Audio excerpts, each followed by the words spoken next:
And we're live. Thank you. All right.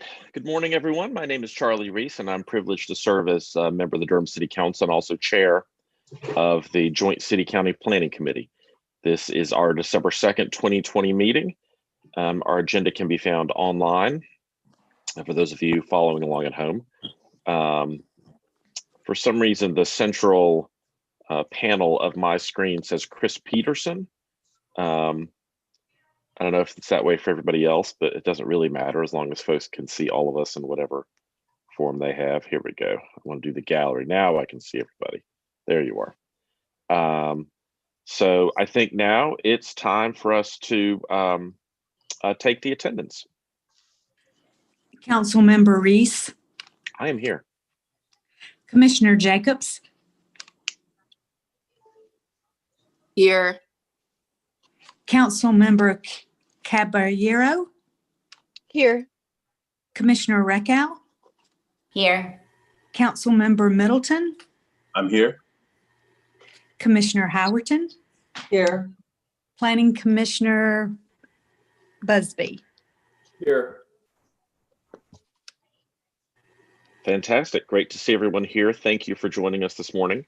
Next up on the agenda is adjustments to the agenda. Are there any adjustments to the agenda this morning? Ms. Young. Good morning, everyone. Staff has no adjustments.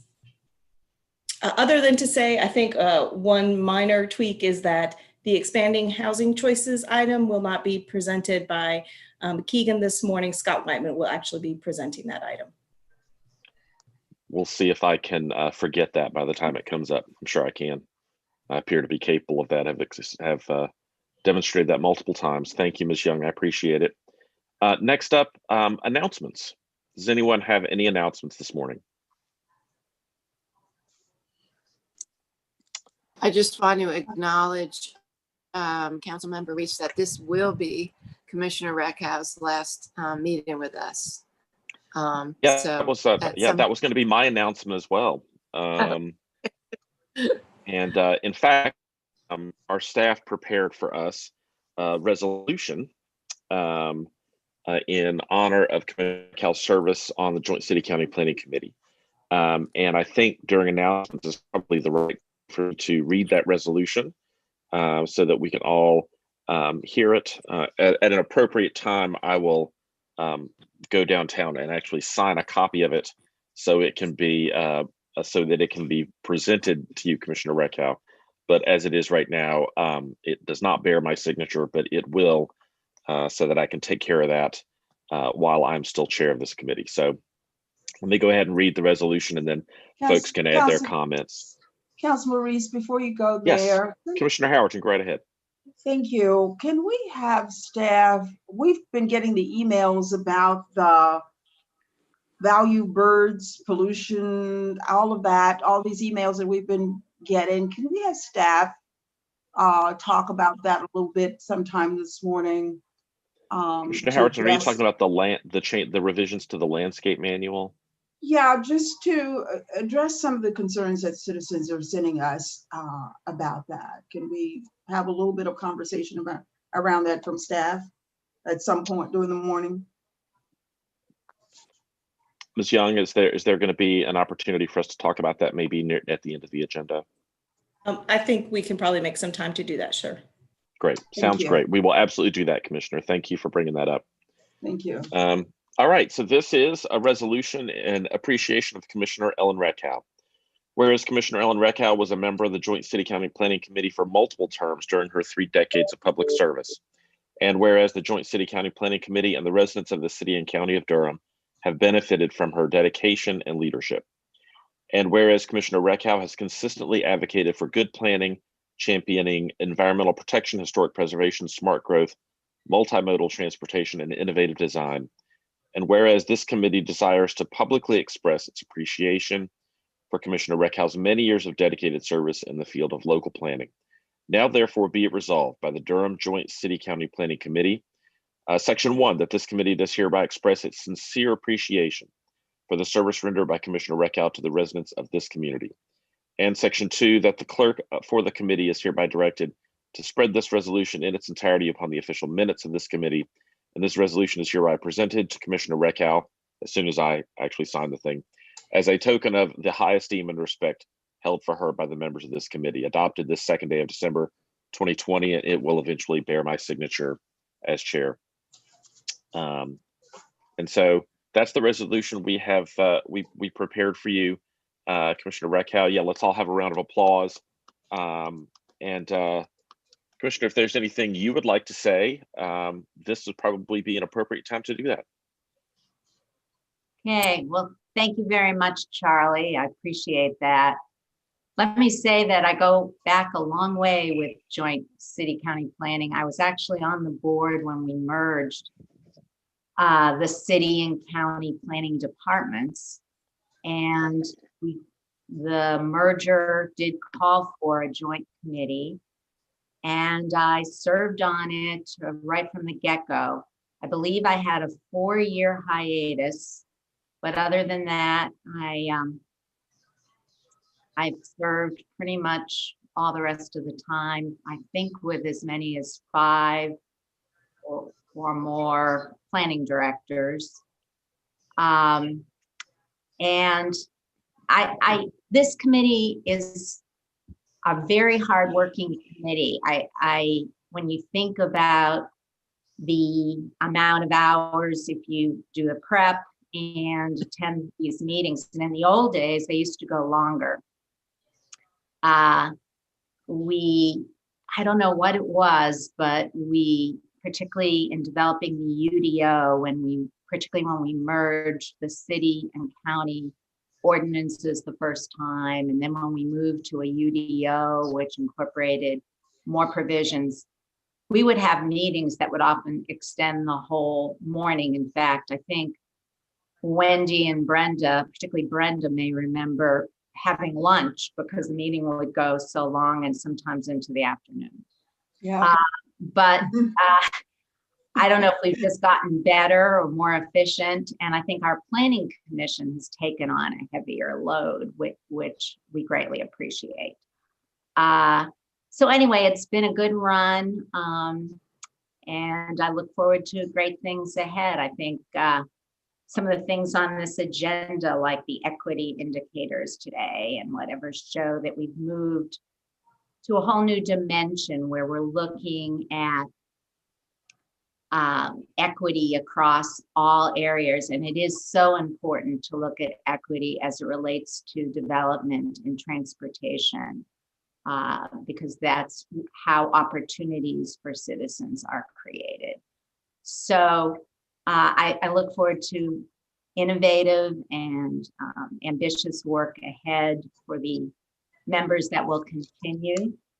And I wanted to just take a moment to thank the staff. I think we have a very professional staff, and I really appreciate the work that they do all the time to prepare such good agenda packages for us and provide such meaningful background on the issues that we face. So thank you. Absolutely. Thank you, Commissioner. I didn't know if any of the committee members wanted to talk about the resolution or this is really the end of an era on JCCPC. Commissioner Reckow, I don't know if you've got any more public meetings between now and Monday night, but I didn't think so. This is my last official meeting. That's amazing. So I'll open the floor if anybody wants to say anything beyond what we put in the resolution. Yes, Commissioner Jacobs, go right ahead. Well, I think this as Ellen has just said, this committee is especially, I think, meaningful for Ellen, and that where you've really made your mark is in one of the areas is in planning and land use because of your background as a professional planner. And, you know, we've all, I think, really benefited from that hat that you always wear and that lens that you have when you've always looked at things. And, you know, similar to me, Ellen started out as a planning commissioner and move from that into elected office. And so I've learned a lot from you, Ellen. I share your passion and perspective about the importance of planning and land use. And so I just want to say I'm really grateful for all of your contributions. And I've always listened and learned from you at these meetings. During our discussions, we've had really, really good discussions about things at this committee. So thank you for your legacy. And I will do my best to have you sitting on my shoulder.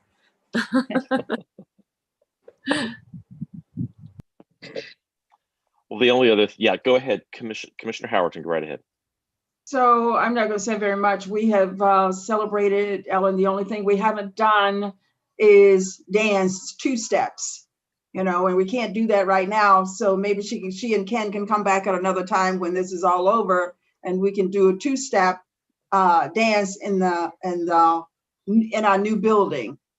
But I just wanted to say at this meeting, thank you so much, Ellen, for 32 years is a long time of contributing your time and energy and away from your family. And you must have an extraordinary husband to support that, because that takes a lot of time. And I know that you've enjoyed it. So I just wish you all the best in your next endeavors, and also know that you'll be around. Absolutely. Yeah. Yes, Commissioner Middleton, go right ahead. Thank you. You promoted me. Thank you, Mr. Chair. Sorry about that. I've been called worse. My bad. It's early. It's very early. Absolutely. Commissioner Reckow, let me just say again, I had opportunity to go on record last week at the celebration for you and Commissioner Hill. And I just want to on record here. That, by the way, that was very nice. Everything was true. Let me just thank you again and go on record here. Just for the fierce intellect and passion and attention to detail you've brought to this work. It's been a pleasure as a student of politics and public service to watch you work and to listen to you and just try to emulate the detail you brought. I think it was St. Paul's Cathedral. I was in St. Paul's Cathedral in London some years ago, and Christopher Wren, the architect, there's an inscription there that says, if you're looking for his legacy, just look around. Or if you want to know what his impact was, I'm paraphrasing, just look around the cathedral. It's going to be hard to walk around this town and look around and not be able to attribute something etched in stone to your legacy. So just know that your legacy is secure. It's going to be impossible to forget you, because after all these years, you've touched us in so many ways, not just emotionally, but actually in our physical layout of the city and county. And on behalf of a grateful people, just thank you. God bless you and your family, and may your next chapter be your greatest chapter. Thank you so much. Thank you, Mr. Chair. Absolutely. Councilmember Middleton, I'll demote you back. Anybody else have anything else they want to say before I shared a few thoughts? Yes, Director Young, go right ahead. Thank you. I just want to take a minute as staff and thank Commissioner Reckow for the many, many times that you have challenged us as a staff, that you've questioned us and pushed us to do better and to go further. I want to also appreciate all the sharing of your knowledge that you've done over the years. Every time you went to a conference or ran across an article or something that you felt would be beneficial to us as a staff in our work, you were so prompt to share it with us. And I just want to acknowledge that we appreciate all of your efforts throughout the years to help this department be the best that it can be to serve the community. Thank you, Director Young. And I think Commissioner Busby, you were raising your hand there briefly, if I was correct. Thank you, Mr. Chair. Go right ahead, Brian. Yeah, I just want to say thank you as well. It's a remarkable service that you've given to our community. And I've always respected the amount of time and detail that you put in, and always asking the one extra question. I saw that first when you came to the Open Space and Trails Commission meetings. I've seen it here. And so just a remarkable service to our community. So thank you. Well, Commissioner Reckow, I will just add to what everyone else has said. You know, I've served on a handful of committees with you over the time that our services overlapped. But this committee, Joint City County Planning, is the one where I feel like I have learned the most from you. Maybe that's because you just have such a deep experience in this subject area. And I did not when I joined the city council and came onto this board. But I think also it's the fact that your legendary work ethic really shines through in the work of this committee as much as it does in any other part of your service. And seeing the very detailed way that you approach this work, the fact that you will pull up a document, go to the 23rd page on the second paragraph and have underlined part of that paragraph that really does outline the key question we need clarified from staff before this moves on to elected bodies, is an incredible service to all of us. But more than that, it's an example to the rest of us about how we should be conducting ourselves in this work. And I just hope that I can live up to the example that you have set over your long service to this city. I certainly won't, my service won't be as long as yours, but I hope that I can do the same kind of clear, focused and detailed work that you have done, because it all matters. And I think that's the biggest lesson that I've learned from you, Commissioner Reckow, is that it all matters. And we have to be willing to put in the time and the effort and the attention to make sure that we sweat the details. So thank you, Commissioner Reckow, and look forward, as someone else said, look forward to seeing what happens next in the next chapter in your life. So thank you. Thank you, everyone, for your kind comments. I greatly appreciate it. And as I say, I value you as colleagues, and I'm sure you'll continue on with great work. Awesome. Well, speaking of great work, let's pick up the work of our agenda. And item number 4, approval of the minutes from the October 7th meeting. I think that's 2020, not 2025. That's quite a bit further in the future. I'm not sure we're going to have minutes up then, but in any event, if anyone has any comments or corrections to the minutes, this is the time to add those. Otherwise, failing that, I would love to hear a motion to approve the October 7th minutes. So moved. Second. I heard a motion from Commissioner Howard and a second by Commissioner Reckow. Let's have that vote. Councilmember Reese, Aye. Commissioner Jacobs, Aye. Councilmember Caballero, Aye. Commissioner Reckow, Aye. Councilmember Middleton, I vote aye. Commissioner Howard, Aye. Planning Commissioner Member Busby. Aye. Motion carries 7-0.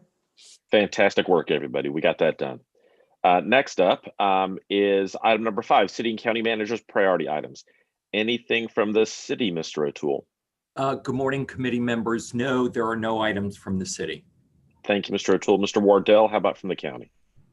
There are no priority items from the county either. Appreciate the both of you being with us this morning and helping us get through that agenda item expeditiously.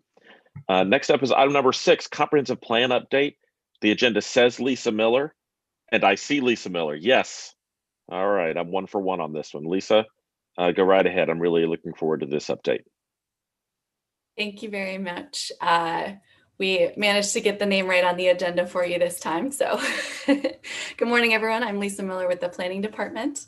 As with our update to you all at your last meeting, preparation of both the memo and the presentation and all of this work is a solid team effort.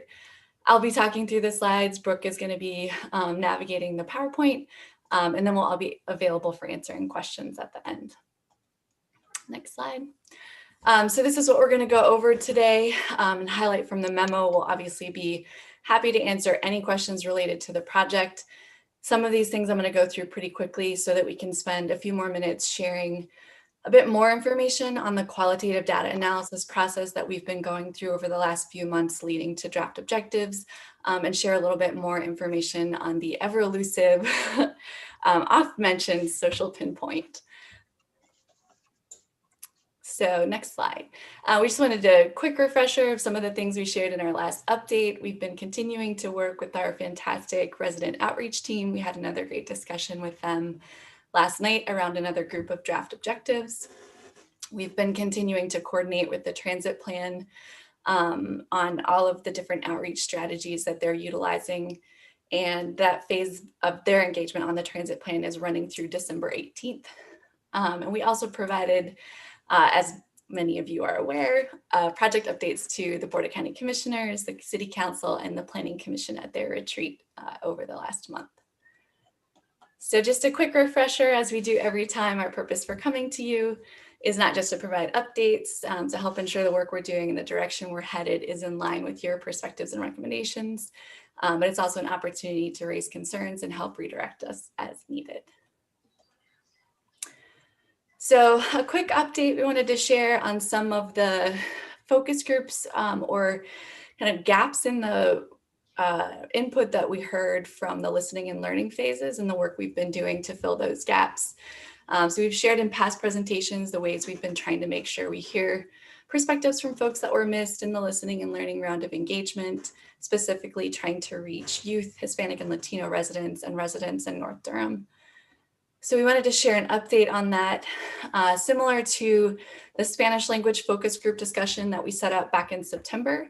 We have set up a virtual focus group with North Durham residents for December 10th. We've worked with a number of different staff and community contexts to share this opportunity out, an invitation to participate with residents. And we'd also love your help sharing this invitation out. We'll be happy to follow up with the registration link and flyer by email if folks are willing to help us get that information out in the county.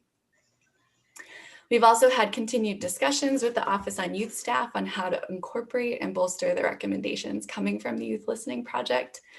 Their office is currently reviewing some of the draft objectives in order to see how we can better incorporate those recommendations and perspectives in the drafts. And we also just wanted to share an update on the hiring of an Engaged Durham program assistant that's focused on outreach to Hispanic and Latino residents. We've now completed the interview process. We had several excellent candidates and have extended an offer at this time. And we anticipate that we'll be able to introduce this new staff person to you all at our next update.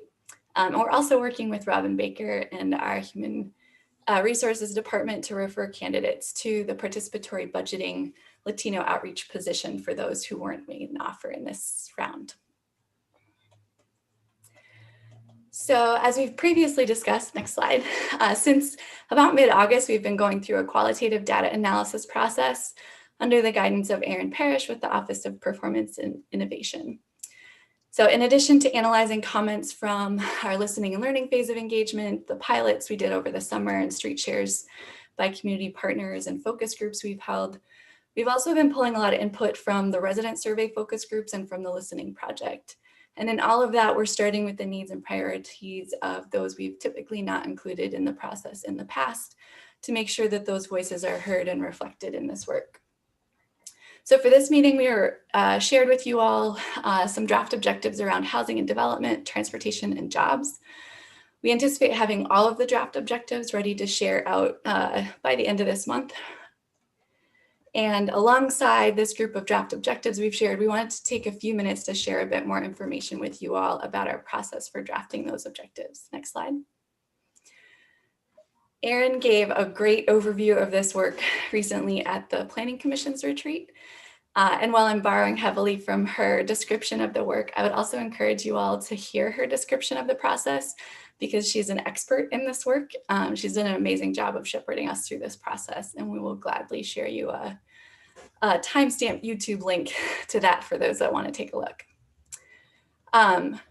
So one of the core values, we'll go back to the previous slide, thank you. One of the core values of all of the engagement that's happened with the comp plan is how we elevate the experience of residents and their lived experience. Specifically, how do we listen to, respect, and honor the voice of residents who've been disinvested in and actively harmed by planning in the past?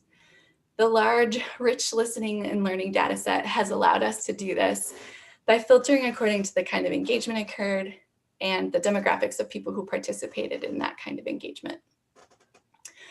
For any kind of data analysis you're doing, both qualitative and quantitative, there's a lot of it that is data cleaning and structuring. This is a pretty big data set we're working with, and we started by sorting every quote that every resident said into different coded topics. There are about 70 different topics in total, and then we created umbrella topics like housing, transit, environment, and then we looked at what codes might fit under that umbrella. So for housing, there are a number of different topics and codes that would fit under that topic, like belonging, gentrification and displacement, growth and development, housing as its own code, affordability, homelessness, and McDougall Terrace. We took all the quotes and observations coded under that larger universe of housing related topics, and we asked, what are the patterns that we see? What are the stories that begin to emerge from all of these voices? How do we cluster and make sense of those patterns? And then we use digital sticky notes to pick illustrative quotes and cluster them according to shared themes and shared topics. And next, we work towards clarity in iterations. So we moved back and forth between the quotes and what we were starting to draft to understand what people are saying. We answered a series of structured questions. What are residents saying? What are we hearing?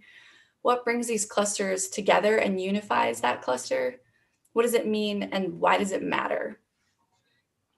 We then took an equity lens and asked who benefits from this kind of current setting and who's being burdened by what we're seeing.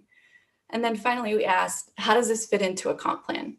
Can we make policies about this? What would those policies look like at a neighborhood level, at a community level? And once we can answer all those questions, we're pretty close to maintaining the source material, which is resident quotes, in a draft objective. So then we wrote draft objectives. We wrote all of the draft objectives in the voice of residents. Every draft objective starts with we need. For example, we need dignified, welcoming, and healthy housing. We need innovative housing options. We tried to be really intentional about writing in the voice of residents who shared the source material for these objectives. And now we have draft objectives for housing, transit, jobs. We'll soon have draft objectives for the environment, public spaces, education, youth, and seniors. We've already shared some of these objectives with staff and with the outreach team. These objectives are stories for the kind of future that we want to build for Durham. One of the bits of feedback that we heard from the outreach team in an early discussion on objectives we heard was there's a lot of heart in these objectives. We want these objectives and goals to reflect our shared values as a community. We want those values to come through in what we're doing with the comprehensive plan and how we're guiding our future together. Next slide. So a little bit more of an update on the work of the engagement ambassadors. As we've mentioned, we've been coordinating with the transit plan this fall and working with engagement ambassadors. Over 100 residents have been engaged through the work of our engagement ambassadors right now, and they'll be continuing the work of engaging folks around the transit plan goals and objectives and the housing objectives for the comprehensive plan until mid-December. Next slide. We'll also be continuing to work with the engagement ambassadors over the next couple months, who'll be engaging residents around the remainder of the draft objectives for the comprehensive plan. To do so, we'll be recruiting and training ambassadors again as needed and continuing to work with Ideal Ortiz, who's been managing the engagement ambassadors this fall in coordination with the transit plan engagement. Next slide. So you all have heard us mention Social Pinpoint for some time now. I'm extremely excited to say that we have a signed contract as of yesterday. Huge thanks to all the staff that helped us get that contract through the process. So Social Pinpoint will be a place for broad community engagement while we focus our work with small focus groups and engagement ambassadors. The site will have a number of ways to engage residents, sharing options to learn more about the process, daylighting, what I just described in the process of developing objectives. It will have options to review and comment on the objectives themselves, as well as an opportunity to post artifacts, pictures, drawings, kind of around the 5 senses and people's desires for our future Durham. We'll be pushing this out widely as soon as we have both the English and Spanish versions set up, and we'll be sure to share that with you all so that you can help us invite folks to participate. Next slide. So we also wanted to provide you all with a brief update on the Southeast Regional Lift Station Small Area Plan. As a reminder, this will be a limited scope small area use plan done in advance of the comprehensive plan because of the large amount of development interest in the area served by the lift station. The work will focus on property that's undeveloped and not yet entitled. Some decisions for this area will be able to wait for the adoption of the comprehensive plan, which is part of the limited scope nature of this work. So we'll be focusing on identifying areas where development can be phased until infrastructure exists, opportunities for higher density development, areas for non-residential uses and mixed use development, identifying appropriate densities taking into account environmental constraints, and updating the UDO to modernize our residential suburban standards. And with this work, we will be coordinating the timing with the goal and objective adoption so that they won't be considered at the same meeting for you all. Lisa, I just want to, while you have this map up and raising this, I'm glad you're going to be doing this small area plan. I just want to raise up that the residents, as you can see from this map, this is a mixture of areas that are in the city limits, some of them as islands or peninsulas and county. And I'm assuming there have been a number of large development projects proposed of late, but I know that county commissioners are getting emails from residents who are very concerned about density, very, very large projects. And they're emailing us, not necessarily recognizing that these properties are going to be annexed and that the city will be making the decisions. One of my parting requests would be that it would be helpful, and I think I emailed Sarah about this after getting one of these emails, and I may have forwarded it to her, that getting some type of an advisory out to the county commissioners when projects are proposed, and so that these emails aren't hitting us cold would be helpful. And maybe perhaps as we go through this process, really, as you go through this process, thinking about this interface between rural and the urban/suburban and all that's wrapped up in this. But I'm definitely sensing angst among the residents in the area. Yeah, we will. I think that where we move from city to more rural areas in the community overall, I think is a concern that needs to be addressed across our work with the comprehensive plan, but absolutely with this area, as there's so much potential change here. Lisa, let me just jump in real quick on that and tell Commissioner Reckow 2 things. First of all, members of the city council don't get those advisories either.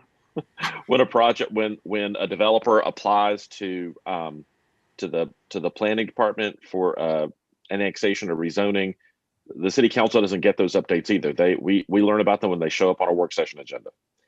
So we are in a very similar situation that you are when residents, for example, attend a community meeting or listening session that a developer might have in a neighborhood about a project they'd like to move forward.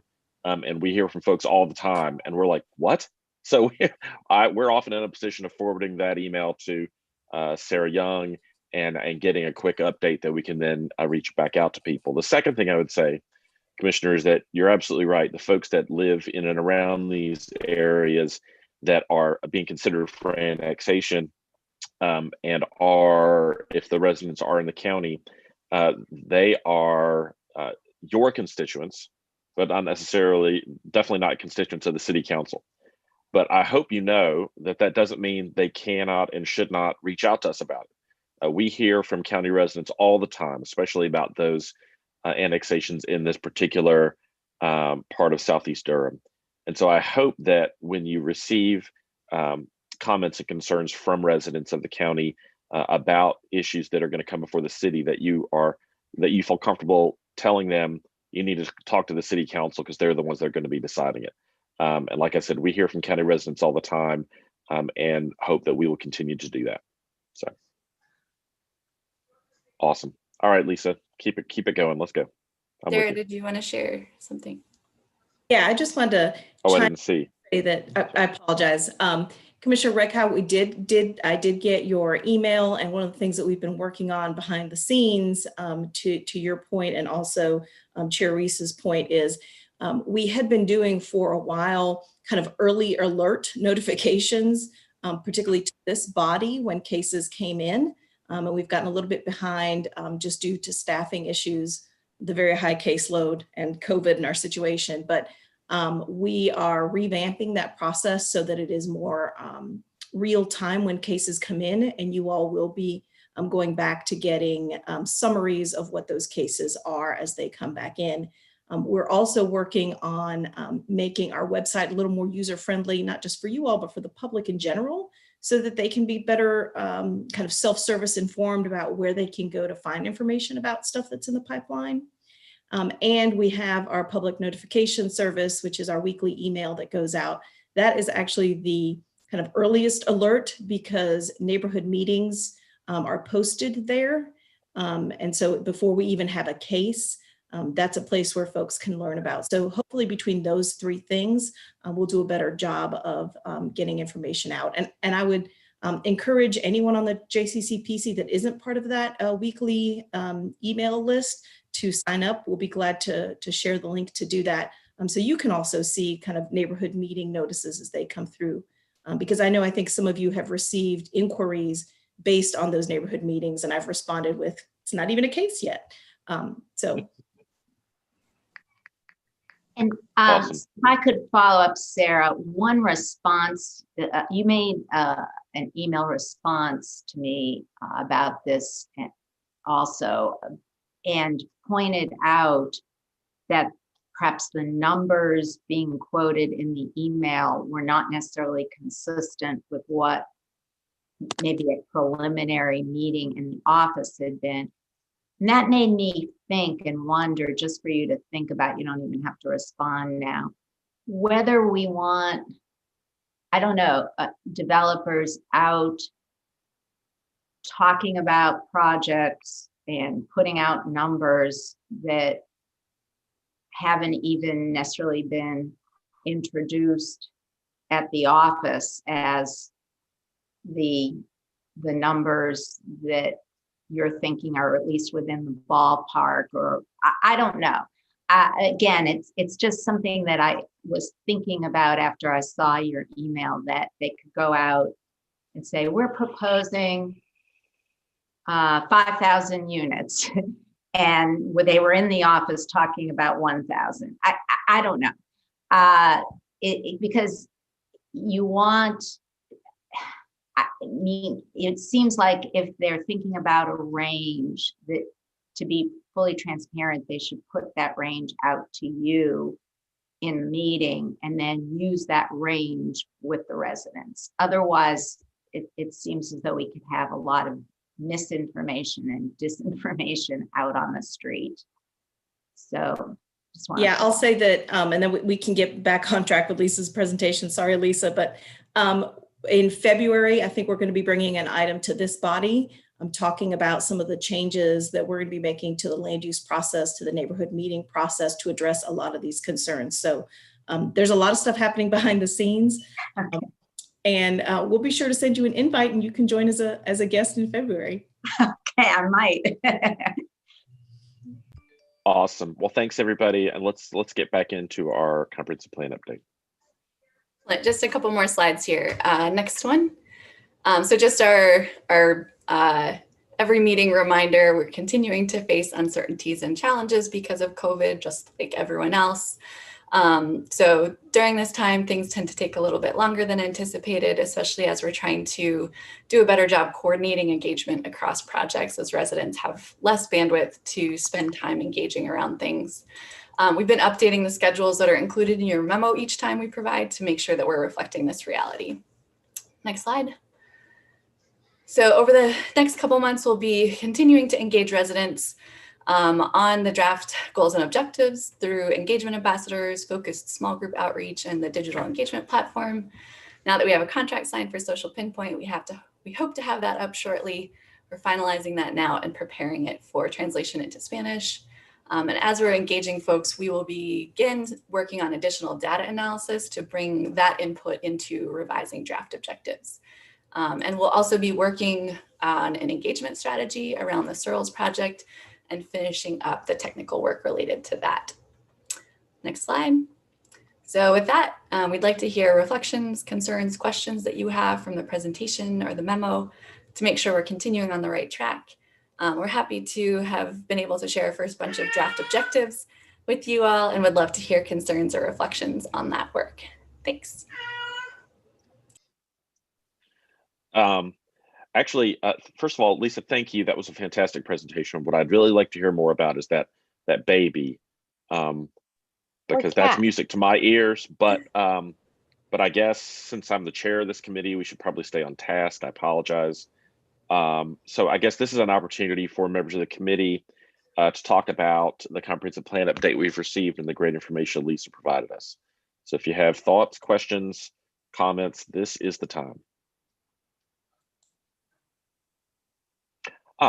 Yes, Commissioner Jacobs, go right ahead. Well, thank you, Lisa. I was really interested to read the draft that you presented to us, and I really appreciate this process. You know, I've been involved with planning since I was on the Planning Commission, and I can't even remember I don't have Ellen's memory, so I can't even remember what year I started on the Planning Commission. I think it was 2006, right after our comprehensive land use plan was actually adopted, which has not been revised, 2005. So our land use plan is 15 years old. But I remember very much the process around our first comprehensive land use plan. And it was a really big deal. And it went on for several years, but it was very, very different than this process. And, you know, the outcome was very different. But so, you know, that's my perspective, is the last process around our comprehensive land use plan. And so I really appreciate it. And I found myself, when I was reading, you know, all of the goals that you have come up with, at this point, it just really, I started getting a visual picture in my mind. I felt like all the comments that people had made, and I also really appreciate that you inserted the actual words of people from our community. But I just found myself, it really started creating this picture for me. And so, you know, how do we then create that picture, right? I see it evolving with the words. And then I guess I would like to hear a little bit more how you feel like, you know, will we have visuals? I know we'll have our future land use map, but has there been any talk about actual having visuals with our new plan, and what it will look like compared to what our current plan looks like? Yeah, I can tell you that as we're trying to improve our work to make it more accessible, that visualization is a huge part of that.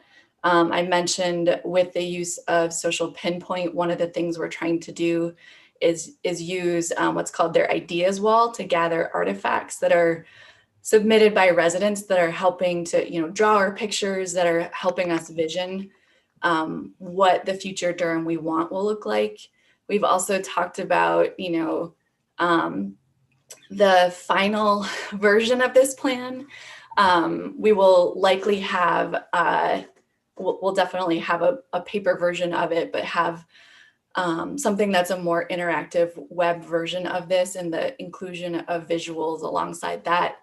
And then we've also, I think, briefly introduced to you all the concept of place types that are much more descriptive of what a place will look like than just a future land use designation, right? So not just what use is kind of projected here, but a little bit more about the character of that. So those are some of the ways that we've talked about visuals alongside this work. We're always happy to hear more suggestions too. Yeah. Well, I think when I read all the goals, and again, what, trying to, what we heard from the community, it's a vision, right, of what we all want to see for, and what the kind of community everybody, wants to live in, the type of neighborhood, the quality of life. And I just thought it was such an expression of, I think, all the work that we all try to do every day in the city and the county, the quality of life that we're trying to create for people in our community.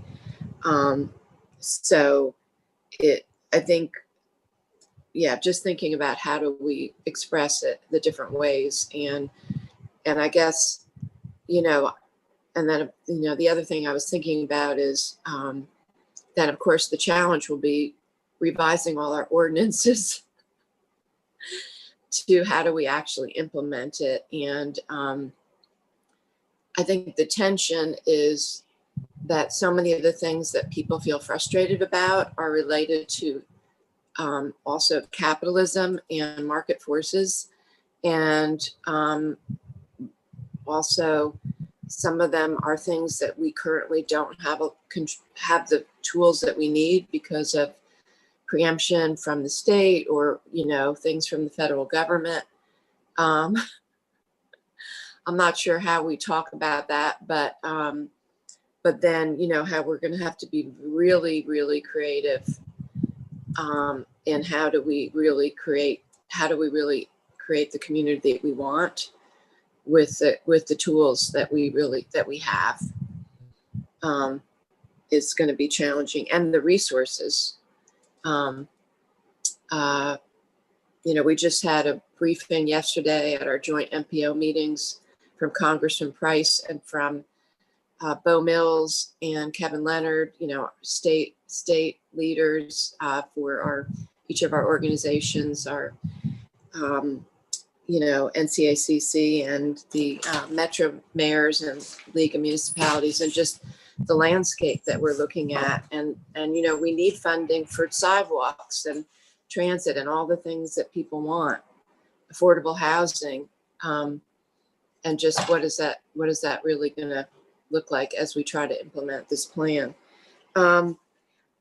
It also really jumped out about how much of it I heard about Durham being age friendly, and I was wondering, are you all really looking at the aging plan that was just developed?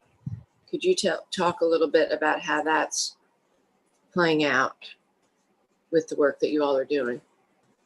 Yeah, I think that the Master Aging Plan and the Youth Listening Project are two great examples of work that's focused on specific group of residents within Durham, really focused on how to create more empowerment and visibility and opportunities for folks in those age groups. And we've been looking for ways, a lot of that is reflected in the feedback, the input that we heard from residents in the various ways that we've heard from folks. And so what we've tried to do similarly, as we've done with the Youth Listening Project and mentioned in presentations, tried to make sure that we're creating opportunities to bolster the recommendations from the Master Aging Plan in this work as well. Okay. Yeah, I just think it's really important.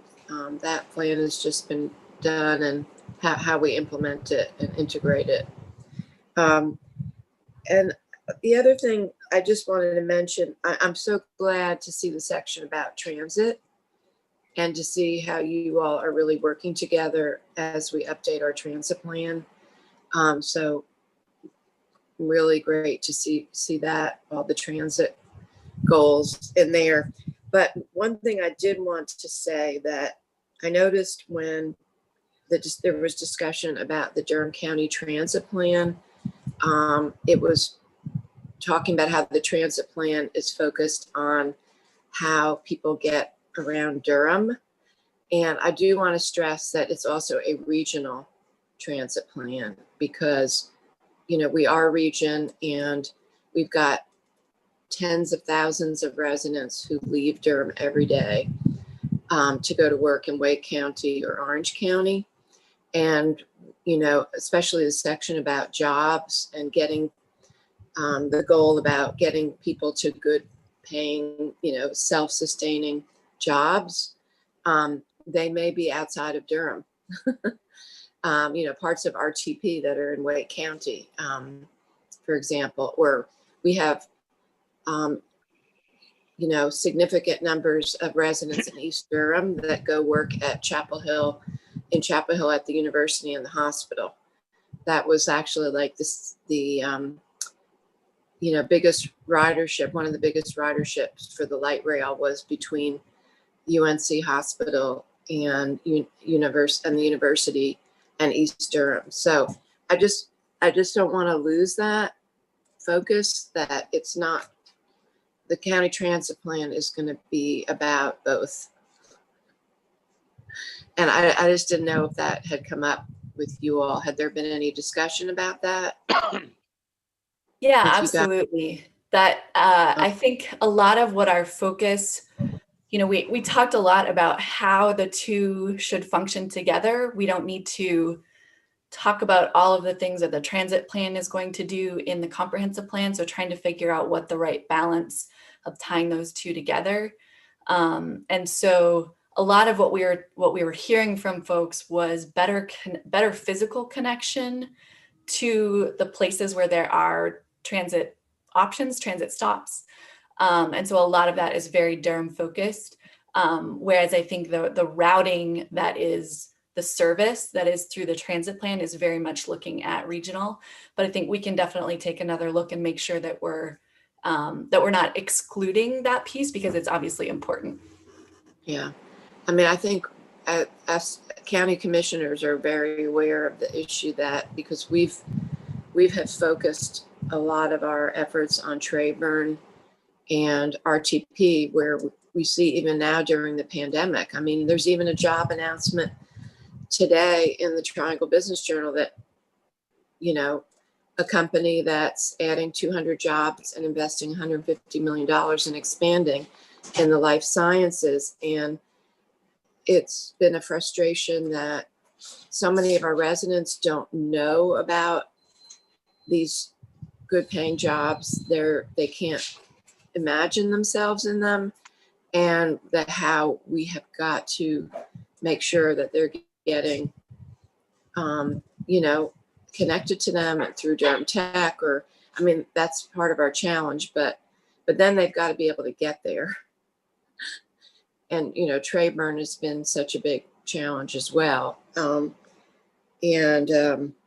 I just don't want to lose sight of that. I thought that, you know, the jobs piece,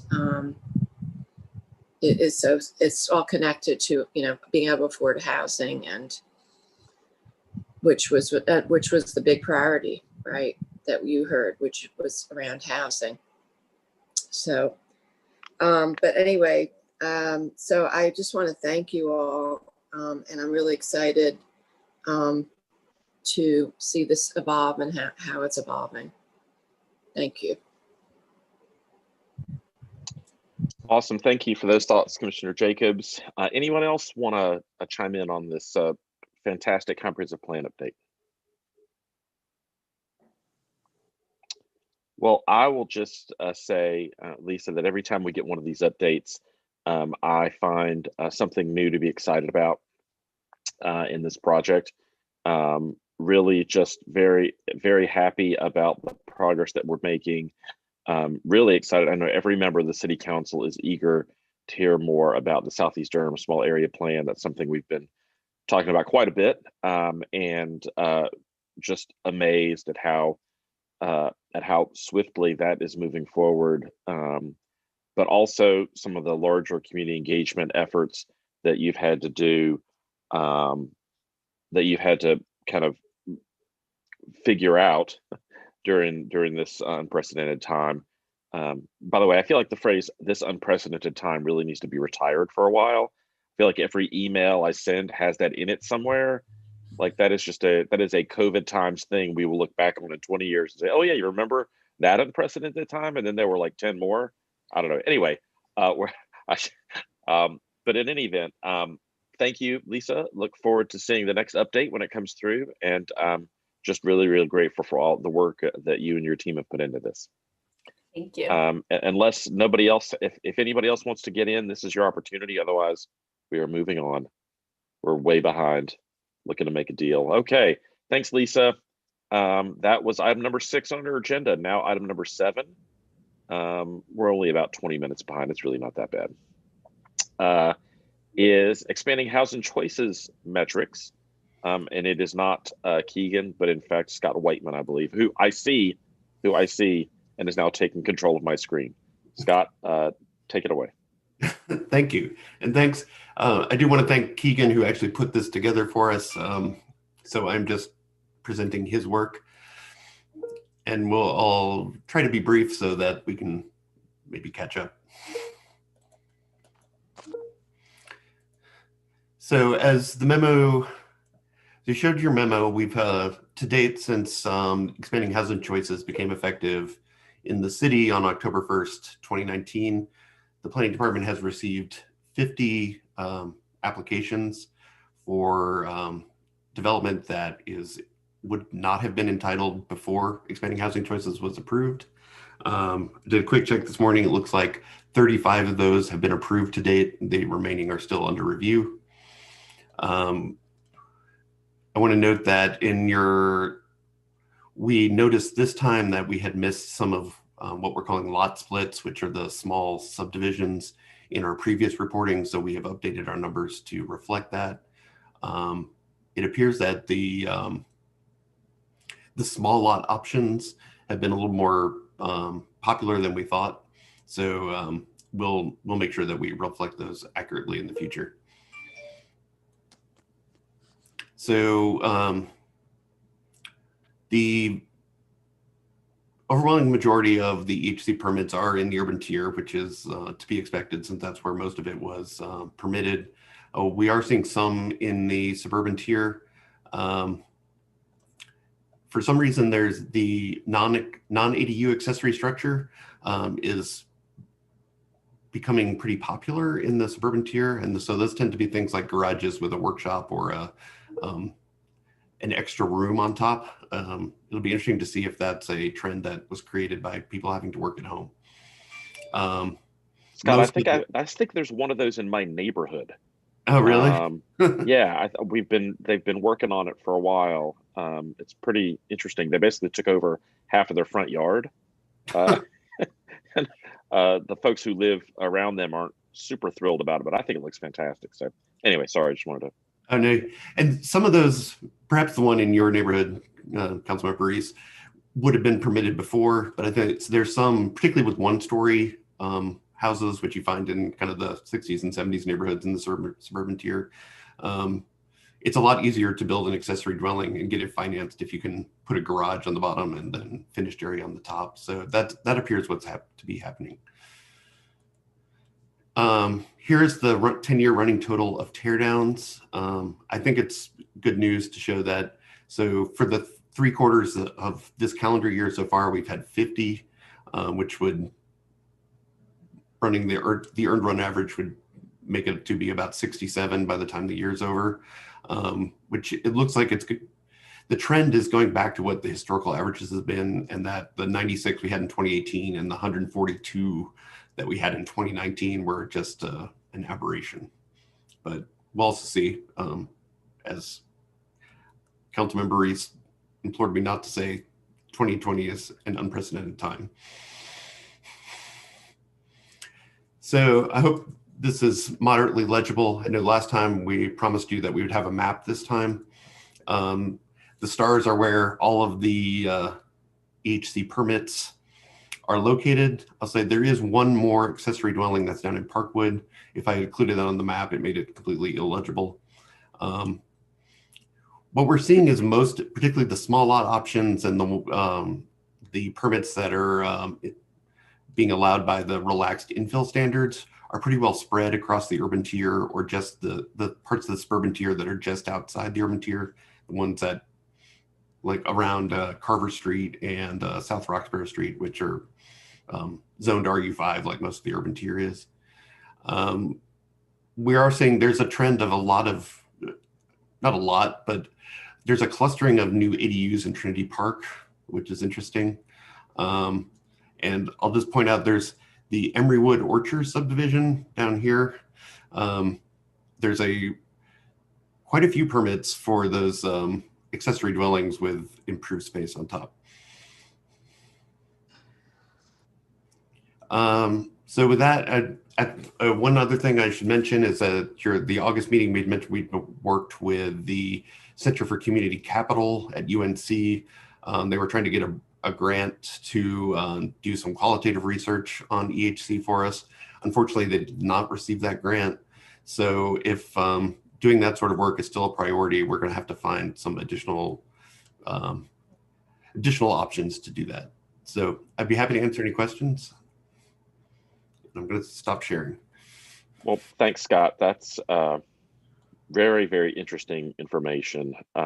Really appreciate not only the data, but also the format. It was really easy to use, and that map was actually very helpful to me. But this is the time for us to if anybody has comments, questions, and I did see Councilmember Caballero raise her hand. Go right ahead, Councilmember. Yeah, thanks, Scott. This is I was glad to see this on the agenda. So just real quick, can you share a little bit more about what the grant would have done?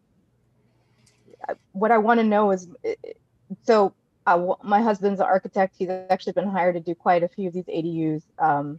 And what keeps coming up is the financing for them. So there is a lot of interest, and folks are actually interested in doing affordable housing, which was one of the things that we were hoping, and not an Airbnb unit, which is one of the things that folks were concerned about. Not that that isn't going to happen, but just it's been, at least anecdotally, not what I have seen. And so just wanting to understand if the grant was around understanding the financing of it or around other things. Yeah, so the grant, it was from the Robert Wood Johnson Foundation, which I think they normally deal with health related issues, but I think they were looking at housing as being a health issue. And so one of the main things it would have done, it would allow the UNC researchers to, one, talk to builders about why, and particularly why not, they chose not to do something that's permitted under EHC and just doing something that they could have done before, which is something we are definitely concerned about. Is if folks are still just tearing down a small affordable unit, replacing it with a very expensive single family unit, then that's not really doing the city or county any good. They were also going to do some qualitative research on folks who moved into these structures to see if it was actually kind of relieving the pressure on some of the more affordable existing structures. So it was not financing, researching the financing wasn't their primary focus, but we understand that that is a huge issue. And we hear that a lot as well. Thank you.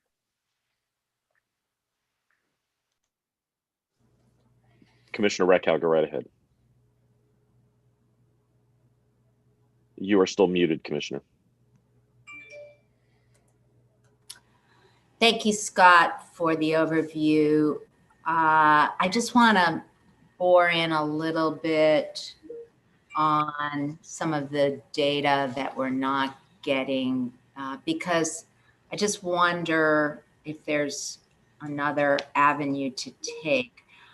Back when we were thinking about metrics, I worked with our tax administrator, for example, and he was able to get us baseline data for the median, to get the median assessed value for 1 and 2 family properties in the urban tier, which at the time, so I guess this would have been about this time last year, it was $204,536 was the number he came up with, for what it's worth.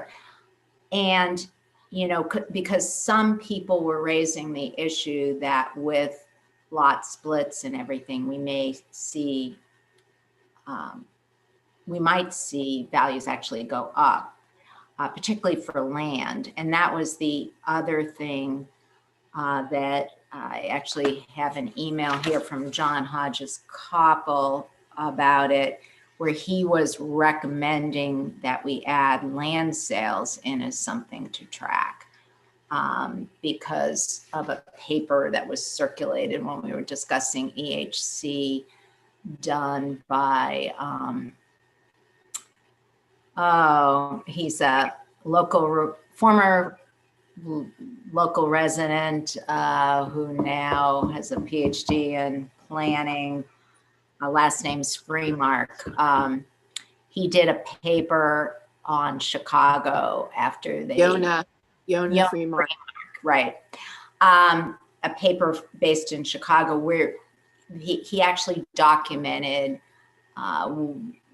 he had a control neighborhood versus with very similar demographics, and a neighborhood that had the enhanced housing choice initiative in it, and documented land prices going up in the EHC area. So the concept of tracking our land prices might be good. And he said that that's readily available via these values, I guess, in the Register of Deeds office. So are we looking at some other sources of data locally, whether it's from our tax administrator or Register of Deeds, that we might be able to use to track things of this nature? So we had reached out to the tax administrator late last year or early this year to look at the value, tax value, as a metric to see if this was would cause an undue increase in property values. It was his opinion that since we don't revalue the whole county except for every 4 years, that it wouldn't be an accurate picture of the actual value. We also talked about land sales. And he said that is something we could look at, but that the sale of actual vacant land in these areas, there's so few of them that it's a very small sample size. And actually where some of these things are getting built, it's folks like selling off their backyard, or it's a small house being sold and the lot being split in two. And so those are not going to be captured in land sale data. It's going to be captured in home sale data. We can certainly reach out to him again and see if there's other options, but it looked like it was going to be hard to get really good data from the tax data until the next valuation, which I guess is 2022 maybe. Okay.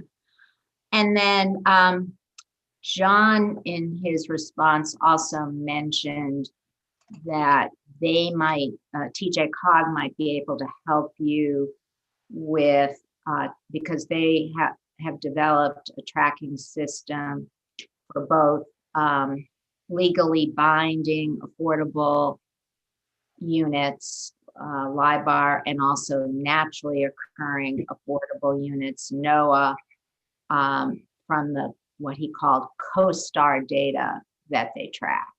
So, because one of the things obviously we're also interested in, and part of much of the rationale for EHC was creating more affordable housing. And so getting our arms around that issue would also be very helpful. Yeah, Commissioner Ratkau, we do, I think when we first did this, I think it was back in February, we included the affordable housing data from TJCOG. They only updated annually, so we're not going to do it quarterly, but we'll do that we're due the next presentation on this in, even though it's only 2 months, in February. You're welcome to watch it on TV, Commissioner Reckow.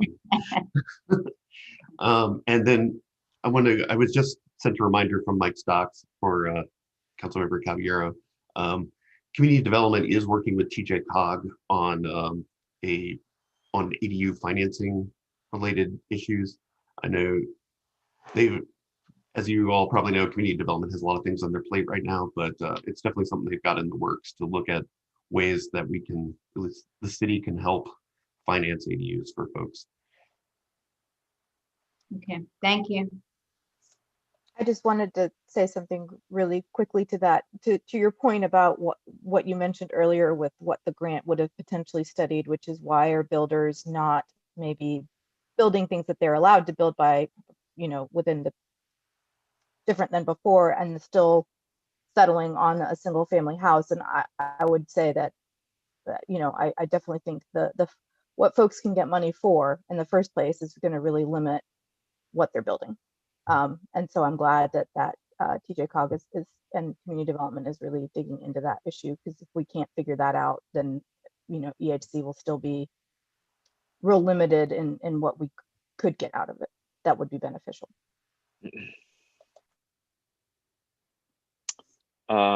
Okay, thank you. Thank you, Councilmember Caballero. Councilmember Middleton, did you have your hand up? I thought I saw a move there. Yeah. I did. Thank The floor you. is yours. Thank you so much, sir. And I'm going to thank Commissioner Reckow and Councilor Caballero for their questioning. And my question / observation comment, I guess, really goes to the efficacy of it. I'm thinking back to the original discussions around EHC, and my asking for 6 months of updated after 6 months as opposed to a year or more, and so I'm pleased with the reporting today. I guess, Scott, is it a fair characterization that we just don't have enough data yet to see whether this is going to do harm or just basically we're breaking even? I mean, this was billed as something that was going to help us increase housing stock as the city was growing. 35 applications, I guess I don't know if that's moderate or modest or a lot in your line of work, in your industry, you can certainly school me on that, but 30 something applications doesn't seem like an overwhelming amount. So if it doesn't do any harm to us, how long do you think it'll take before we can see if it'll do any good? I guess, if that makes any sense. Is this really going to be a substantive tool in increasing our housing stock, or is it we just kind of breaking even? So thanks, Councilmember Middleton. I would agree that 50 applications and 35 approved applications is very modest. I know you all often see subdivisions on the edge of town that have 5 times that many units proposed. And it is less than we thought originally. I think we'll need to see if 1 year, and it's really the first 3 months where it wasn't effective in the county for part of that time. And so we'll say 9 months of it being fully in effect is still way too soon to see if it's effective or not. And also, this year has been not normal. So it's unprecedented. Oh, my bad. Yeah, I was trying not to use that actual word. Although, to be honest, the real estate business seems not to know what a COVID is, since we keep getting many applications. So I think we would still need at least one more year to see if it's effective. It's certainly not causing the massive teardowns that some of the opponents were fearing. So I think that's one thing we can be comfortable with. But whether or not it's helping us reduce sprawl and improve our affordable housing stock and all that, it's too early to tell, but it's definitely, the results are modest. I'll admit that. I appreciate that. Thank you, Scott. Thank you, Mr. Chair. That's all I had. Absolutely. Thank you, Council Member. Commissioner Jacobs, go right ahead. Thank you. So I'm just really glad that we're doing this. That, you know, I really appreciate that staff is tracking this data. I think it's really helpful.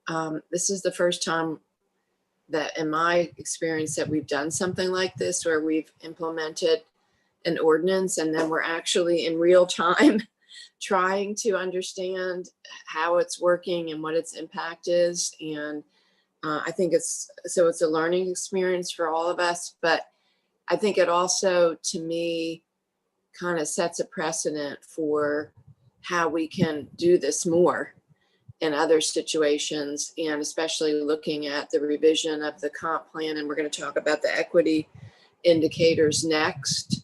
And so maybe, you know, this being a template also for how we look at, you know, the impact of things that we're doing. Scott, I know this was kind of already asked, but I remember there were projections about how many additional, you know, dwelling units were going to be created from this. And it was pretty modest, but I think we're actually exceeding what was projected originally, right? For 1 year. Do you remember the numbers? So my recollection, and I'll, if I'm wrong, I will follow up with you all and admit that I was wrong. But I think it was we estimated about 10% of the total units that we normally see in the urban tier, and so that was about 90. Oh, so it's less. So we're a little bit less. Okay. Okay. So we're less. Yeah. Yeah. I think it would be helpful at some point, maybe after, you know, when it's appropriate, to go back and compare with what the projections were, just to see. And, you know, I mean, I guess I look at it and I'm glad to see that it's being used. I think especially related to the lots that normally would not have been developable at all under the UDO, some of the non-conforming lots that are being built on. I can't look at it right now, but there were a number of those.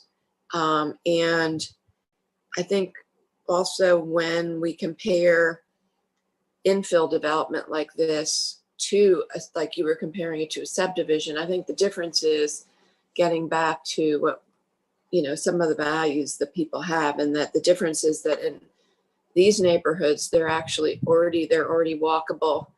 A lot of these are places that people can walk, get to transit or get to commercial. So that's the advantage of doing more infill development within our urban neighborhoods. You know, these are places that already have sidewalks and bus stops and things like that. Getting back to what Councilmember Caballero was talking about, have we done anything with a template that makes building an ADU more affordable for people or easier for people? That whole, where are we at with that? So we had started working with, I knew that the AIA, American Institute of Architects, local chapter, had begun looking at a couple of kind of off-the-shelf plans that people could use that were kind of not necessarily pre-approved, but were easily approvable under our rules. And I don't know the status of that. So we'll look into that, and when we'll provide an update at the February meeting on that and the projections that we had used when EHC was adopted. Yeah, I mean, I guess I would say that I think it's important for us to look at, you know, what are the barriers for why maybe it's not working the way we want it to work. And I know that was part of the plan, was to have a template, you know, and for residents to make it very user friendly, and also the whole component of access to the Capitol for that. And I guess I don't know much about the city's plans. Maybe city council members could educate me on this, but whether there's any plans on using any of the affordable housing bond money or any city funds for you know, supporting affordable housing builders using this, you know, getting access to capital if they're going to use this for affordable housing. Thanks for that question, Commissioner Jacobs. It's my understanding that the 5-year plan that was for which the affordable housing bond was one of the prime funding sources does not include that piece. But what I can do is ask our community development folks to reach out to, or to provide the members of this committee with an update, because I know that parallel to the 5-year plan and the housing bond, I know that that specific issue is something that is definitely on their radar, and something that I know that they've been looking at since we started talking about EHC. So what I think I'll do is reach out to our community development director and ask him to send the committee an update on what's happening with that specific piece of this particular work. So thank you. Yeah, thank you so absolutely, thank you, Commissioner Jacobs. Anybody else have anything they wanted to share about the Expanding Housing Choices Metrics presentation before we move on? Speak now or forever hold your peas. All right, well, Scott, thank you so much for this update. It's always great to see, and I absolutely agree with Commissioner Jacobs. I hope that we can do more of this as we make changes and create new programs to look, not wait a couple of years and see what happens, but really kind of get on the metrics right away. I think this is a fantastic way to handle that, and look forward to seeing more about it. Thanks, Scott. All right, well, speaking of seeing more, let's move on to more of our agenda at item number 8, equity indicators. And who do we have here to talk to us about that? Councilmember Reese, it's not me, but I want to introduce or reintroduce Tyshawn Wooten, who has been an intern with us since late last year. We introduced him to JCCPC back then, but some of you, a lot's happened since late last year, and some of you weren't on the commission then. So Tyshawn just graduated from North Carolina Central with a degree in, here, let me get this right, environmental, earth, and geospatial sciences. We hired him mostly because he's a great guy, but also because he's an expert in GIS. One of the things we've had him working on is finding some data that can serve as equity indicators for the comprehensive plan, so that we can use them as metrics to test our policies to see what effects they would have on equity. Tyshawn's internship is almost up, so we wanted him to have the opportunity to present to some of the elected officials before he left about the work he's done. So this is our initial take on the equity indicators. It's certainly not final, but we would love to have your input. And so with that, I will stop talking and let Tyshawn present. Hey, Scott, I don't see Ty on the call. Did he drop off? He must have. He was on here earlier. He was. Hang on, we're trying to locate our missing intern.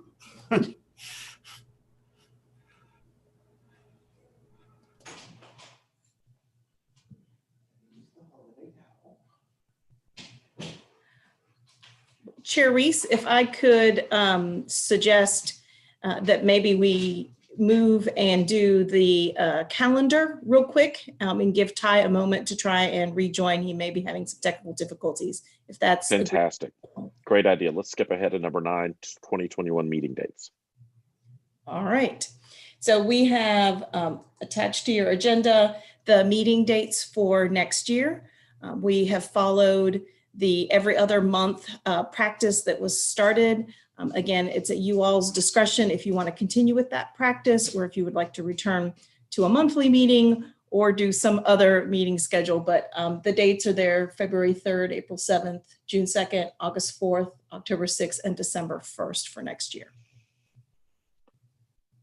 Thank you, Sarah. Appreciate you laying that out for us. Do any committee members have any concerns about that schedule?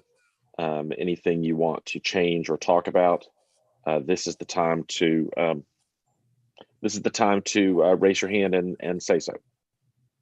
Otherwise, we're just going to go ahead with that schedule because it looks pretty good to me. I see a few nodding heads. No. Yeah, I said, wow, thumbs up. Wow, this is great. Okay. Sarah, you may consider this your approval of that schedule, and let's just go forward with that, which means our next meeting will be on February 3rd of next year.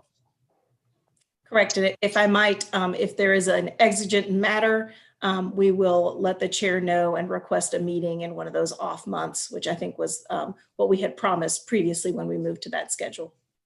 Perfect. That sounds great. Any luck getting Mr. Wooten connected with us? Let's see. I'm watching my chat here on the other side. I don't see, so I would suggest that maybe Scott, can you roll with the presentation? And we'll continue to see if we can get Ty on. And Chair, would you not forget to weigh in on the item that I'd mentioned earlier? Oh, absolutely. Yeah, we're definitely gonna hear about that. Okay. After just a quick one. I don't want to prolong the meeting, but just so that the citizens know we are addressing that issue. I appreciate your reminder that we do need to talk about that before we end our meeting. Absolutely. Thank you. So Director Young, it's up to you how you want to handle item number 8. We're at your pleasure.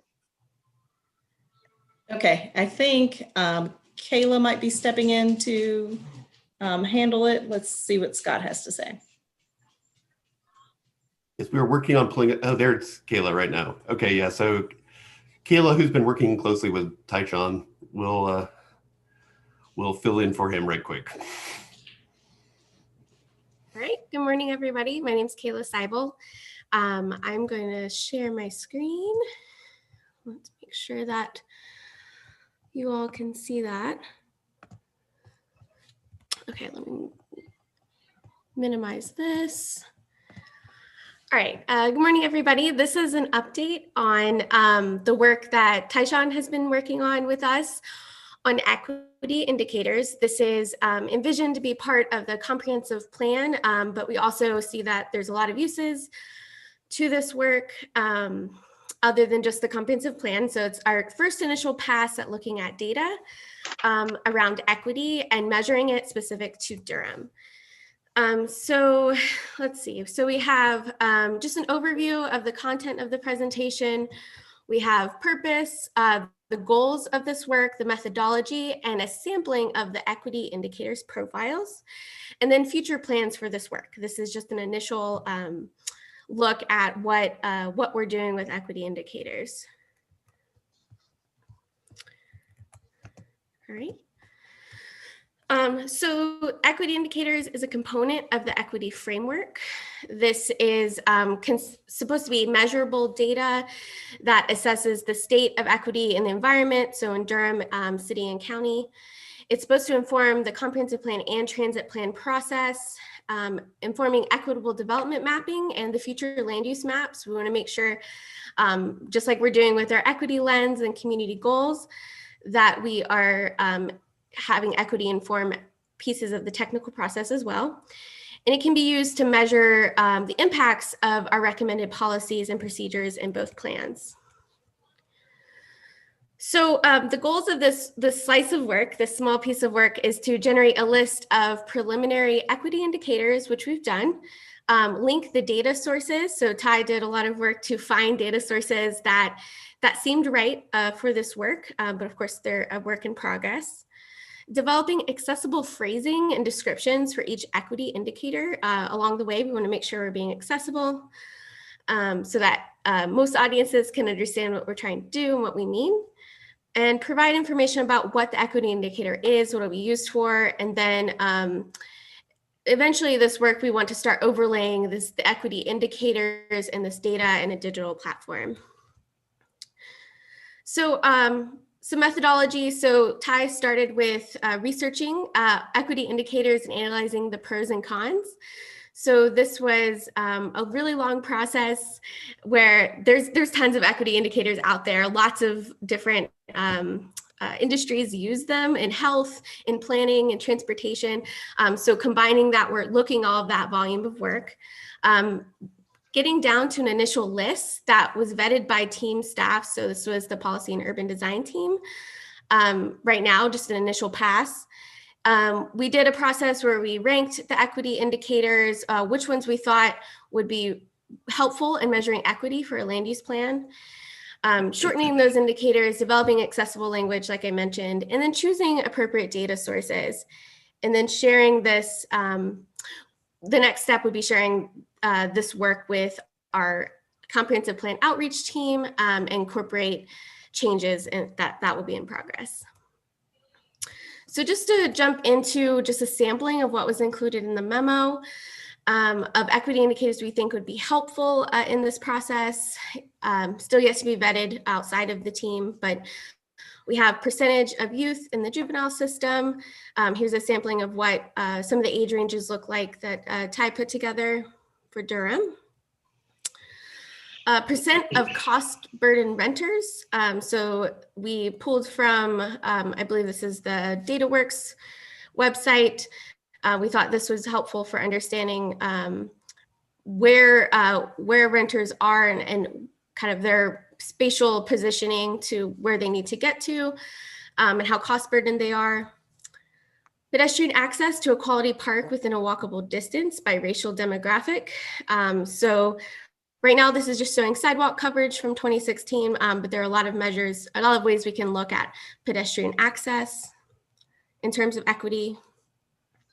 Median household income, that's one of our basic measures we want to show. Again, this is from 2018 across the county, a DataWorks sampling.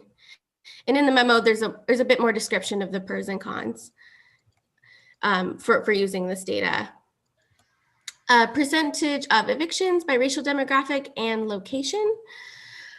So this we thought was important to include to understand more of the housing and the impact by racial demographic and location. And then commute times.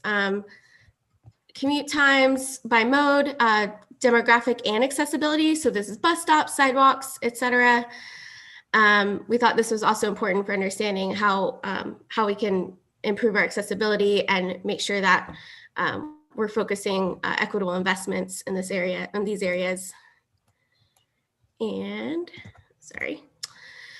Access and availability to quality grocery and healthful food stores by racial demographic. So we thought this was important. And also, as we get more into presenting more objectives and objective language, we also noticed there's these equity indicators, and this data can help us measure the objectives as well. And so we do have an objective coming up on healthy food access that we'll share with you later. Percentage of unbanked residents. I will have to look at the memo to see what source this is from, but here's a snapshot of what this looks like. We thought this was an important measure for equity as well. So there's several other equity indicators that we didn't share a snapshot of. Percentage of residents with 2 or more jobs, comorbidity rates, households below poverty, making sure we're incorporating environmental justice, so understanding where our Superfund and brownfield sites are by demographic, displacement measures, and then home mortgages information by racial demographic. So like I mentioned, the future of this work, of this slice of work, is to start digging into the data a bit more, mapping out geospatially what this could look like, maps for all the equity indicators, understanding what the lay of the land is, where we can look at equitable investment and how this informs the comprehensive plan, And then having this in an interactive and digital way platform is kind of where this work is on track from. So with that, I will stop sharing and welcome any questions you have about this initial work, what your thoughts are and how it can inform the next steps. Thank you. Kayla, thank you so much for that presentation and for stepping into the breach at the last minute. You did a fantastic job. Saw some of your teammates, I think, pop up a little chat bubble in the middle of that, so you're doing a great job, and I absolutely agree. You were great. So this is an opportunity for committee members to share any thoughts, questions, or suggestions about this equity indicator work that's just getting underway. So let me know if you have anything you wanted to say right now. Commissioner Reckow, go right ahead. So I agree, you did a great job, and I also agree that it looks like a really good list, at least to start with. One area that perhaps could be considered to be added would be one about educational attainment. Looking at whether people have high school degrees, percent with college degrees, et cetera. Has that been thought about or discussed? We'll add that to our list if it's not already in the memo. There is a long list, but absolutely, that's definitely one of the things we mentioned. And one of our objectives coming up, I think, around jobs is availability and accessibility of jobs, and how that matches up with educational attainment. That's really important. And we're working on objectives around schools. So thank you for pointing that out.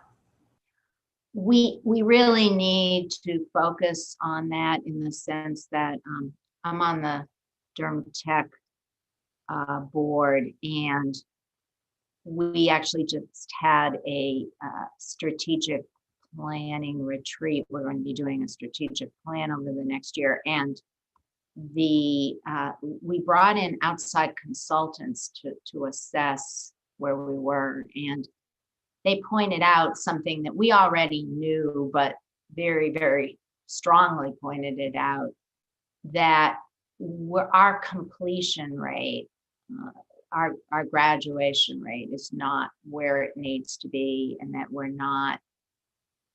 lower than the average for the state, and we're lower for the average for the nation. So while Durham Tech's a great gateway into jobs and whatever, a lot of our citizens start a program but don't finish it. The completion rate is exceedingly low.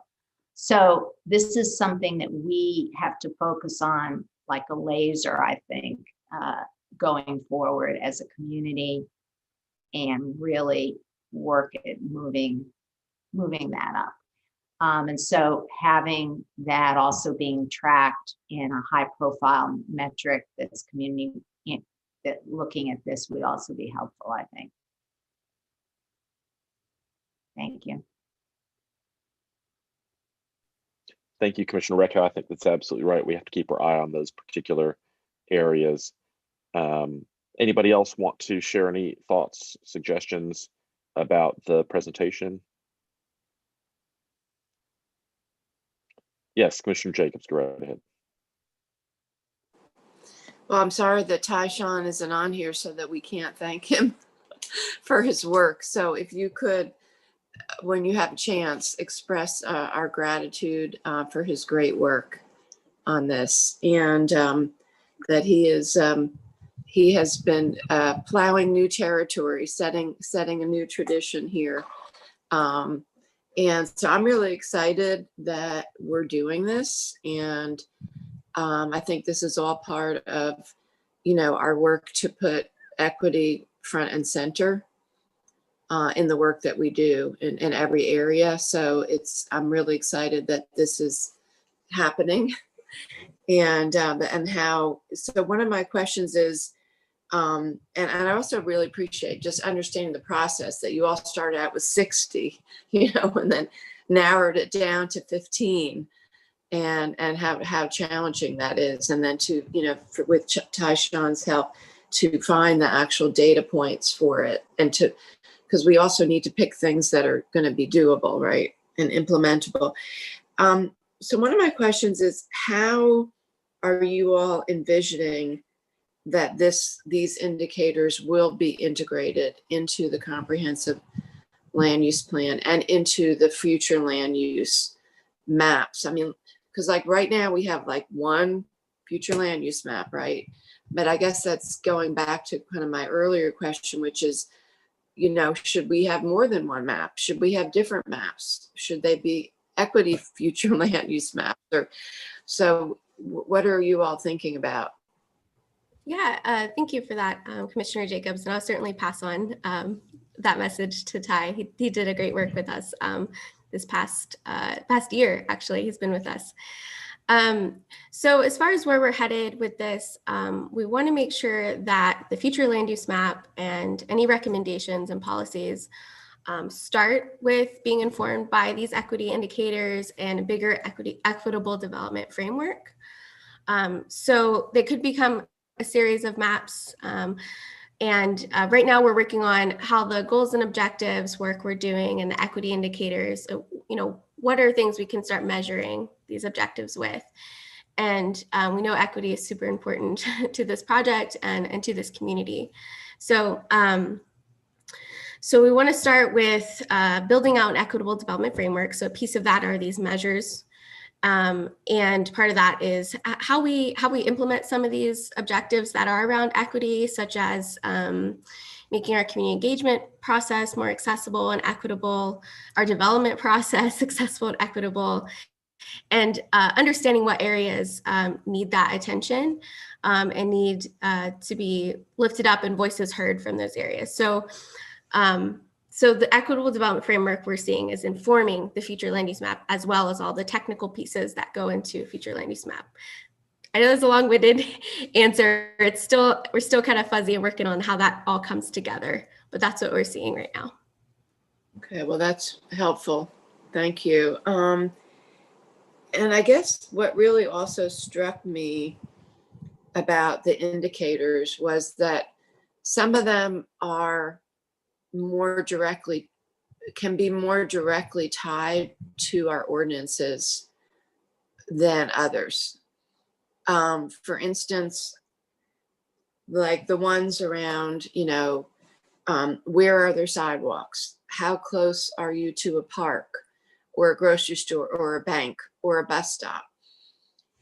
And I just wondered if you are gonna look at almost categorizing them as to which we really can really be, which are more actionable in terms of our when we look at our future land use map, and then when we look at our ordinances, because, for instance, sidewalks, like I looked at the indicator for sidewalks. Well, yeah, it shows up that we don't have a lot of sidewalks in the county, because guess what? We don't require sidewalks in the county. So, so when we think about if we're going to say people need to be within a half a mile from, let's say, a greenway or a park, then when we look at our future land use map, we need to then look at where are parks now and where do we need to locate future parks so that people can be within a half a mile, or it could be a greenway, right? But so I'm just, and same thing with the grocery stores or banks, like, okay, where do we need to put commercial, neighborhood commercial, so that people can be that, be walkable to those things. So I just was thinking of, I don't know if you all have talked about the difference in these indicators and which ones we can have much more direct control over when it comes to our future land use plan. Yeah, thank you. We'll need to contextualize the equity indicators, just like you described, and you did it much better than I described how they'd be used for the future land use map, but definitely contextualizing it to specific areas and what makes sense, and making sure it is actionable, just like we're we're doing that with our goals and objectives, thinking about that last question. How does this fit in the comp plan? Can we create policies out of it? So thank you. I'll take that down as the next step for this. Yeah. I mean, and also I just think that even going back to all those wonderful goals that we heard from the community in the draft plan, and a lot of them really describe kind of like an ideal neighborhood or like a mixed use, work, live, play environment. And, where can we actually do that? Because we don't have a lot of land left, right? So a lot of it is going to be looking at redevelopment of shopping centers and parking lots and things like that. So, and, I know you all are doing this, the Southeast, Durham, special study, but I just think it's going to be important that we really think outside the box. I know that the group that I participated with on the Engage Durham, I was really excited when I heard people in the room talking about, let's reimagine our shopping centers and all the redevelopment opportunities to think differently about creating what we just heard what we're hearing from people, what they want. How can we make that happen? So anyway, but I'm excited about this process. Thank you.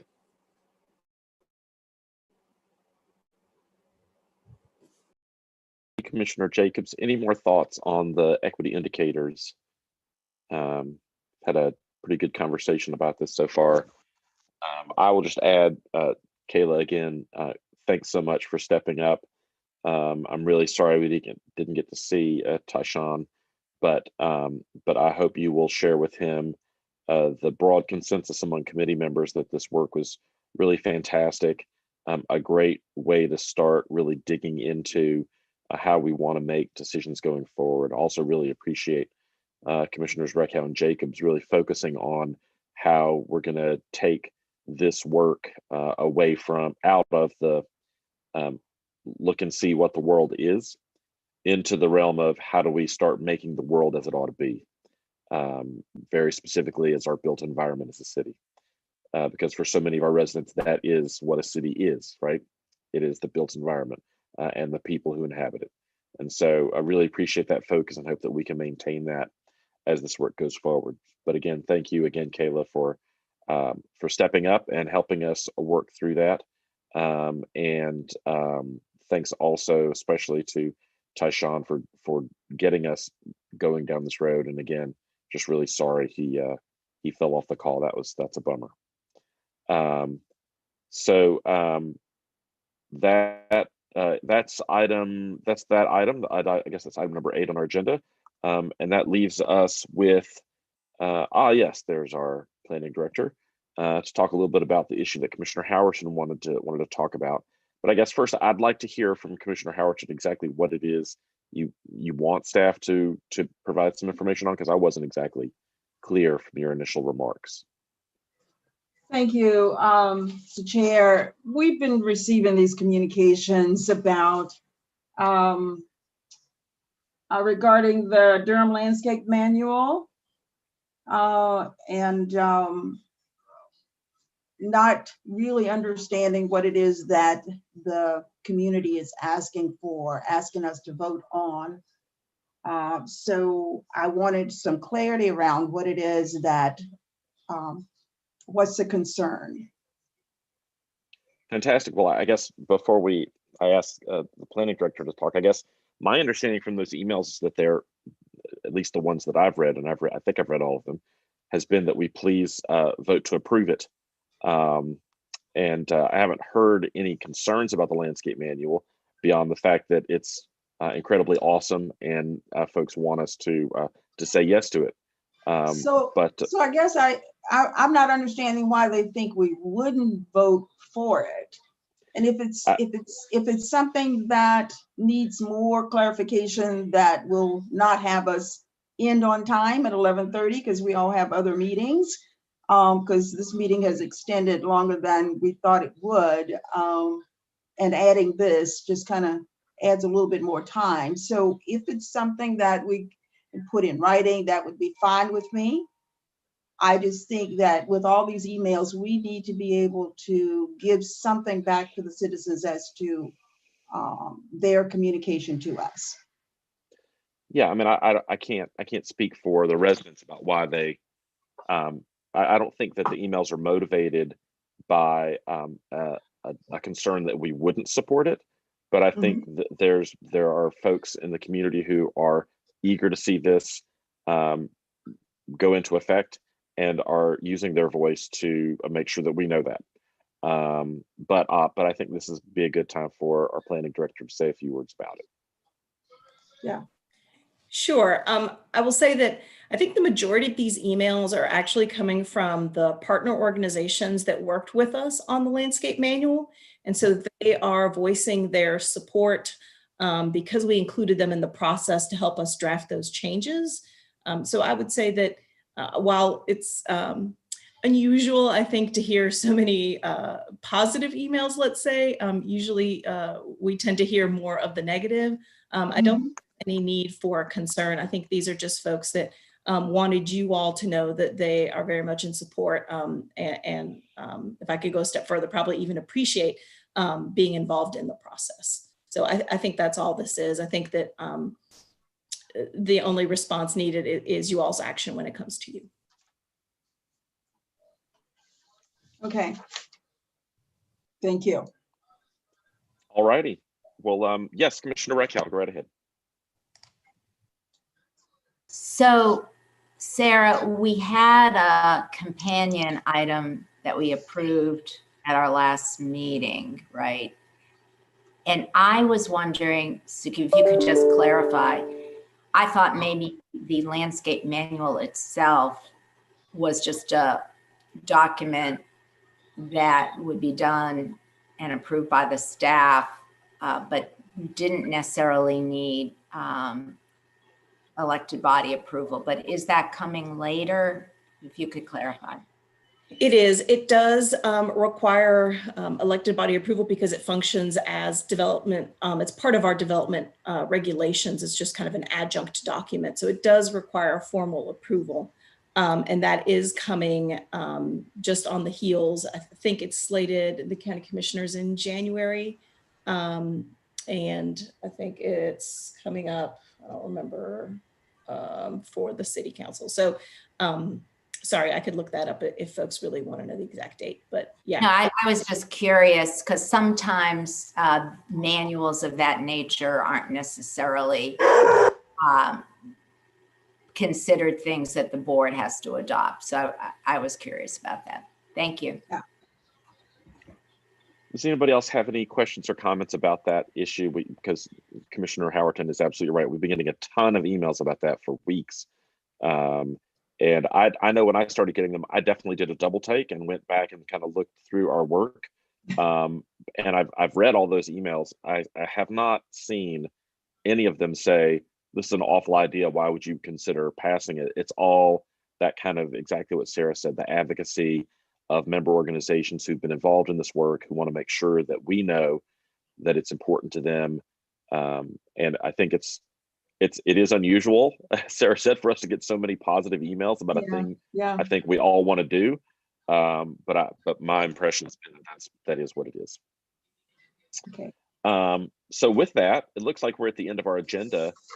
And before I adjourn, I did want to say one last thing, and then we'll get off. It's not a conversation topic, but this is scheduled to be my last meeting for a full meeting of me presiding as chair over this body.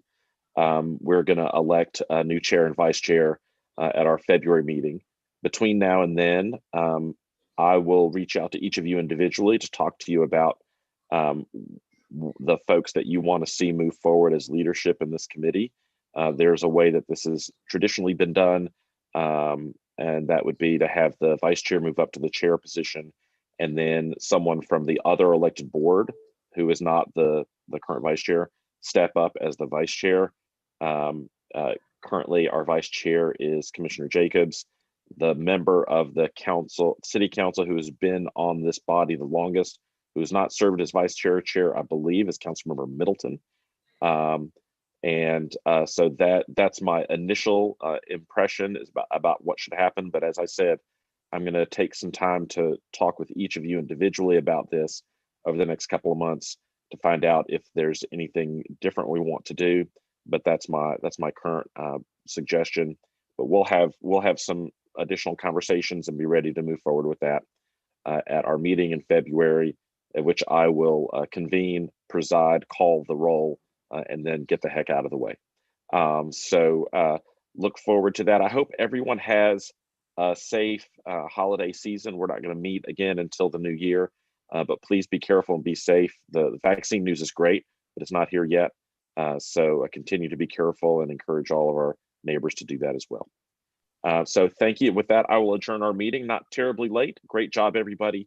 And I hope you have a great rest of your day. Take care. Thank you. Thank you. And I just want to say great job. Oh, he left already. Take care, everyone.